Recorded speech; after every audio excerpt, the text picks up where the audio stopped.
in our previous lecture we started studying our module 3, the partial differential equations. In partial differential equations we had to study 3 modules: the formation part, the solution part, and then the application part.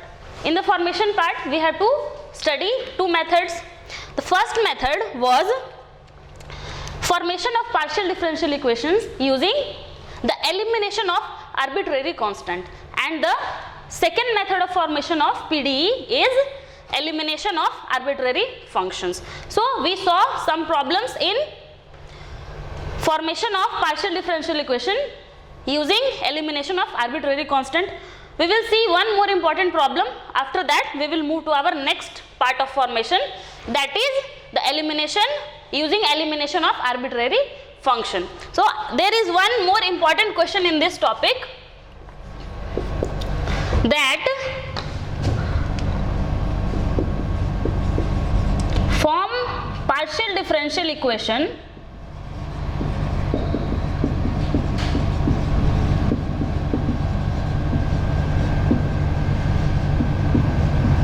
of all the spheres having center at z-axis, having center at z-axis.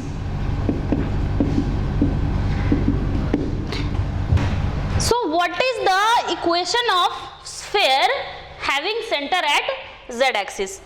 One thing we studied it in our first semester, that the equation of spheres are given by x square plus y square plus z square is equal to r square when the center of the sphere is at origin. But here in our case the center is at z-axis. So the equation of sphere is given as x square plus y square plus z minus a का whole square is equal to are square. एक बात, अगर आप ये नहीं भी जान रहे हो कि स्फेयर का इक्वेशन, जनरल इक्वेशन ये होता है, तो आपने सर्कल तो बिल्कुल पढ़ रखा है क्लास 12th में, आपने सर्कल पढ़ रखा है. सर्कल का इक्वेशन क्या होता है? X square plus Y square is equal to are square होता है. तो अगर ये कब होता है? जब आपका सेंटर कहाँ होता है? ओरिजिन पे होता है. अब अगर आपका सेंटर ओरिजिन पे नहीं है तो क्या करते हैं हम लोग? x माइनस ए का whole square plus y minus b का whole square is equal to are square. ये कब? जब आपका सेंटर कहीं ओरिजिन के अलावा है, ओरिजिन के अलावा कहीं एक्स वाई प्लेन में है. अगर एक्स वाई प्लेन में ना होके अगर एक्स एक्सिस पे है या फिर वाई एक्सिस पे है तो क्या होता है? अगर एक्स एक्सिस पे हो तो हम क्या लिखते हैं? एक्स माइनस ए का whole square plus Y square is equal to are square. Otherwise अगर वाई एक्सिस पे सेंटर हो तो क्या लिखते हैं? X square plus y minus b का whole square is equal to are square. इस तरीके से हम लोग सर्कल का डिफरेंट इक्वेशंस फॉर्म करते हैं. सिमिलरली स्फीयर क्या है? Sphere is a circle in 3D. Circle is a 2D structure and sphere is a what? 3D structure. तो circle, sphere is a circle in 3D. So third axis is also included. Third axis is what? Z. So here they are saying that the center of the sphere is not at the origin. The center of the sphere is at Z axis. So in the similar way we did for our circles, we do for our spheres as well. So now I hope आपने समझ लिया है कि मैंने ये sphere का equation कहाँ से लिया है. एक बात ये कि हमने फर्स्ट सेम में पढ़ा है, ठीक है. अगर आपने नहीं भी पढ़ा है तो मैंने आपको एक्सप्लेन कर दिया कि कैसे ले सकते हो. Fine. So let us do our problem. Go to our main problem. Here we are not studying the formation of equation of a sphere. What we are studying? We are forming partial differential equation for a sphere having center at z axis. So let us do it. So what is the equation we have? We have the equation of sphere having center at z axis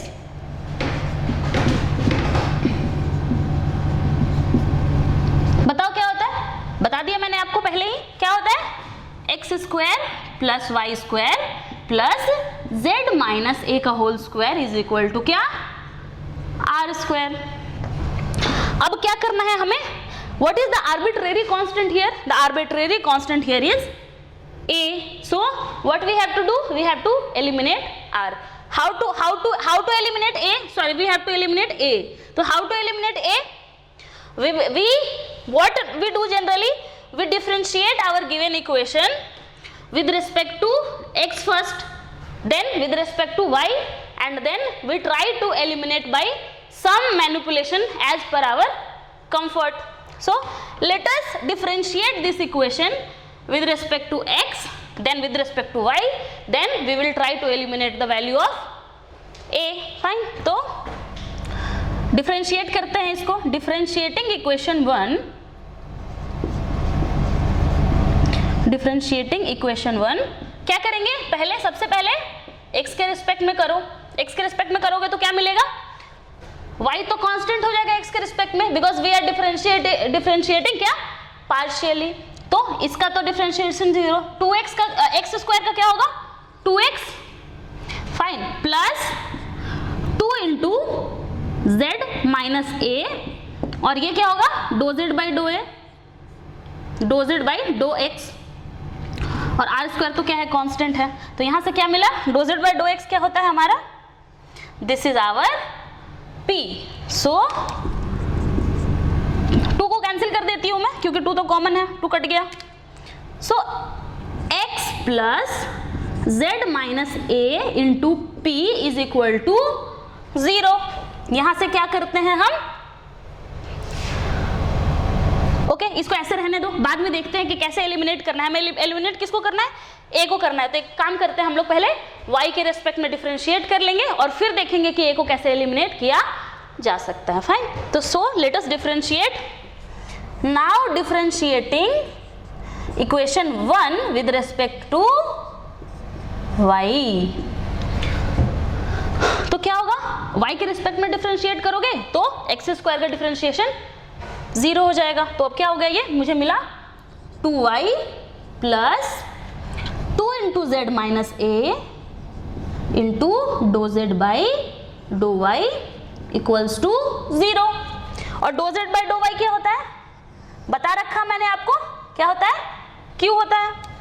तो यहां से 2 को मैं cancel कर देती हूं. तो y plus 2 into z minus a into q is equal to 0. So this is my equation, this is my equation 2 and this is my equation 3. Now what we have to do, we have to eliminate the a.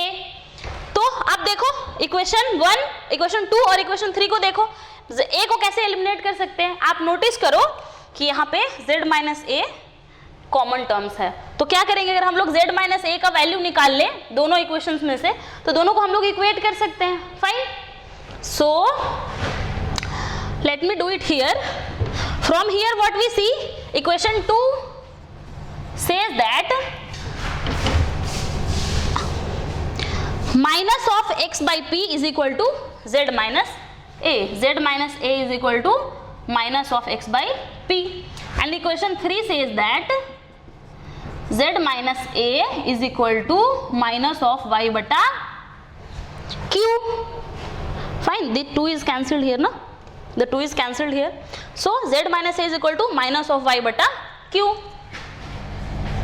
अब देखो ये दोनों equation से देखो क्या कर सकते हैं हम लोग, दोनों का LHS बराबर है तो RHS भी बराबर होंगे. Fine. So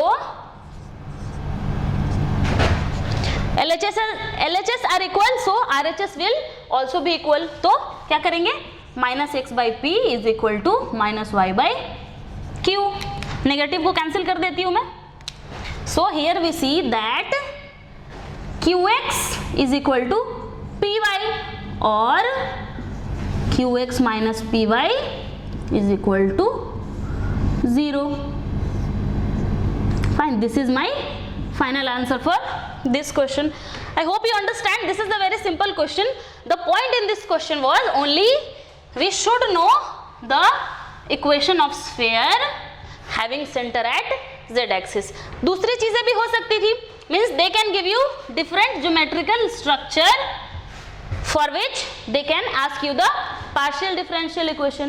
Now up to now we have done some questions in formation of partial differential equations using elimination of arbitrary constants.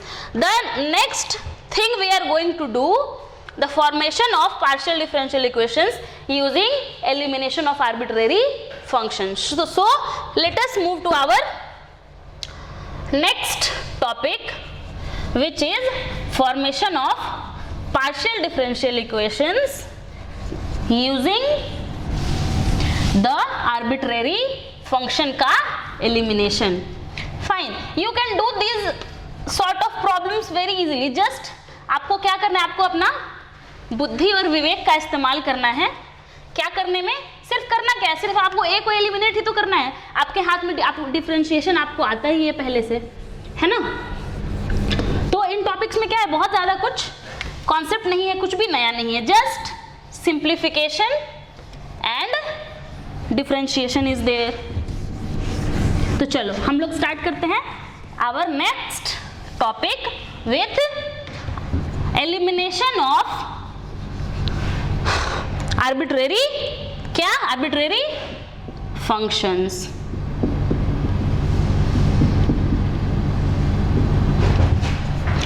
So let us understand this elimination using a very simple numerical at first. The numerical I have is xyz is equal to phi of x plus y plus z. What is the arbitrary function here? The arbitrary function here is क्या है, phi है. तो हमको क्या करना है, अपने बुद्धि और विवेक और अपने डिफरेंशिएशन के टैलेंट को यूज करके हमें क्या करना है, इस फाई को एलिमिनेट कर देना है. ओके, क्या करना है, एलिमिनेट कर देना है. सो क्या करते हैं हम, कुछ नहीं, बस एक बार x के रिस्पेक्ट में डिफरेंशिएट करो, एक बार y के रिस्पेक्ट में डिफरेंशिएट करो, जरूरत पड़े तो z के रिस्पेक्ट में, या फिर एक्स स्क्वायर के रिस्पेक्ट में कर डालो, वाई स्क्वायर के रिस्पेक्ट में कर डालो, दो बार डिफरेंशिएट कर डालो एज पर your requirement. Okay, so let us do this problem. चलो मैं पहली बार डिफरेंशिएट करूंगी एक्स के रिस्पेक्ट में. So differentiating equation one with respect to क्या, एक्स. सो क्या होगा यहाँ पे, देखो x के रिस्पेक्ट में क्या, y कांस्टेंट है, लेकिन z क्या है, z is a function of x and y.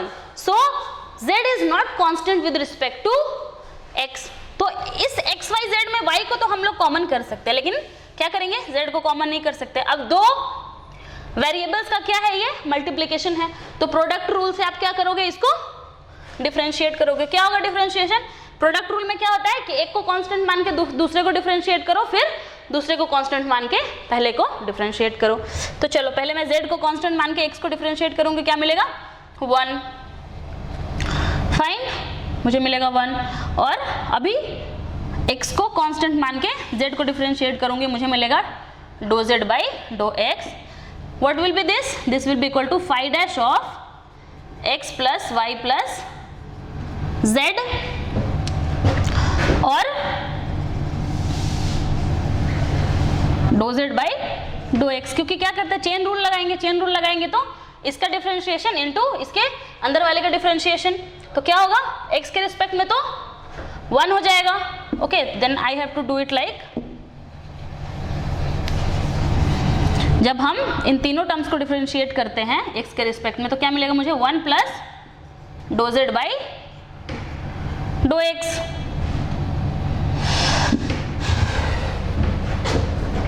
So from here we see that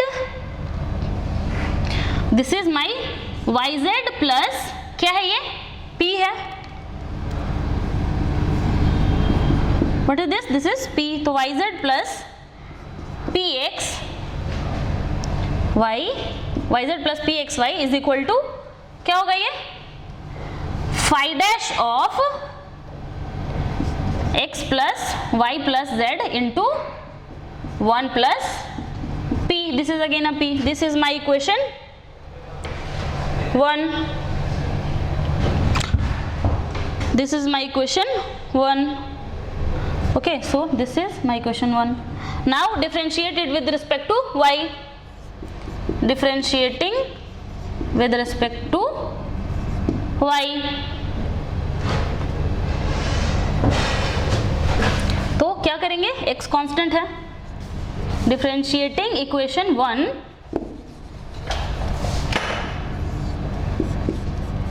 now differentiating equation 1 with respect to y. x अभी कांस्टेंट हो जाएगा तो क्या मिलेगा मुझे, z प्लस वाई डो z बाई डो y इज इक्वल टू, अभी क्या होगा, phi dash into x plus Y plus z, and using chain rule we see that this will be coming to equal to dou z by dou y plus 1 into phi dash of. now अब replace करो, ये क्या है, मुझे ये क्या है मेरे पास, ये q है और ये वाला भी q है. तो मिला, क्या मिला मुझे मिला xz plus xy q is equal to, is this visible? This is, I guess my font size is reducing. Okay, I think it should be visible. This is written xz plus xyq is equal to 1 plus q into phi dash of x plus y plus z. अब आप एक काम करो, अब आप मुझे check करके बताओ कि मैं यहाँ पे फाई डैश को कैसे एलिमिनेट करूं. चेक करो, टेक अ लुक, कैसे होगा, मिला, कैसे होगा, देखो कैसे होगा, ये देखो phi dash of x plus Y Z यहाँ पे भी है और यहाँ पे भी है. तो क्या करेंगे हम लोग, ये 1 प्लस पी को उधर ट्रांसफर कर दो और 1 प्लस क्यू को इधर ट्रांसफर कर दो. तो क्या मिलेगा मुझे मेरा RHS बराबर मिल जाएगा. तो क्या होगा, मेरा LHS भी बराबर हो जाएगा. Fine. So from equation 1, from equation 2 and 3, let me call it 2 and 3. From equation 2 and 3, what we see that xz plus xyq divided by 1 plus q is equal to yz plus xyp is, yeah, this is pxy by 1 plus p. क्या किया है मैंने यहाँ पे, eliminate किया है, eliminating phi dash of x plus Y plus Z. आप ये मत सोचना कि मैं हर चीज ऐसे लिख दे रही हूँ, बिल्कुल नहीं, बिल्कुल आप बिल्कुल बेवकूफ नहीं हो, आप सब समझ सकते हो. This is just a way of teaching. Okay, I like to write everything on the board. Fine, I know you can do this, but it is like that, I just like to write everything on board. Fine. अब ये मत सोचना कि आप इतना तो हम समझ ही सकते हैं कि ये phi dash of x plus Y Z को हम एलिमिनेट कर रहे हैं, आप ये भी बोल के बता रहे हो, मुझे पता है आप समझ सकते हो बिल्कुल. xz प्लस क्या होगा, ये pqxy is equal to, okay, xz plus pqxy plus क्या होगा, pxz plus एक और चीज आएगा ना, xz plus pqxy again pxz and xyq plus xyq is equal to, ये देखो yz plus xyp plus qyz plus pqxy. pqxy तो कॉमन है, ये मैं कैंसिल कर देती हूँ. और देखो कुछ कॉमन है क्या, नहीं, और कुछ भी कॉमन नहीं लग रहा मुझे. फाइन, तो कितने बच गए, 3 टर्म्स इधर बच गए और 3 टर्म्स इधर बच गए. ठीक है, देखते हैं. तो xz तो कॉमन है यहाँ पे, xz plus p pxz plus qxy is equal to yz plus pxy plus qyz।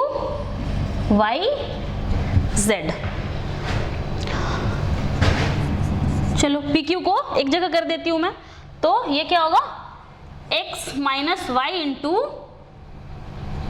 z plus xy, तो क्या होगा ये, इसमें से z कॉमन ले लूँ मैं, इसमें और इसमें z है, तो px माइनस क्यू वाई बचेगा, x माइनस वाई कहीं और पे कॉमन आएगा, okay, x minus Y into Z, ये किया मैंने। नाउ p कॉमन ले लो, अगर p कॉमन लोगे तो क्या मिलेगा, X Z minus X Y and plus, next यहाँ से q कॉमन ले लो, q into X Y minus Y Z equals to 0। Fine, this is a long equation. You can eliminate more things by taking common as per your requirement. Fine, I am leaving this up to here only. Please try to manipulate it to a simpler form.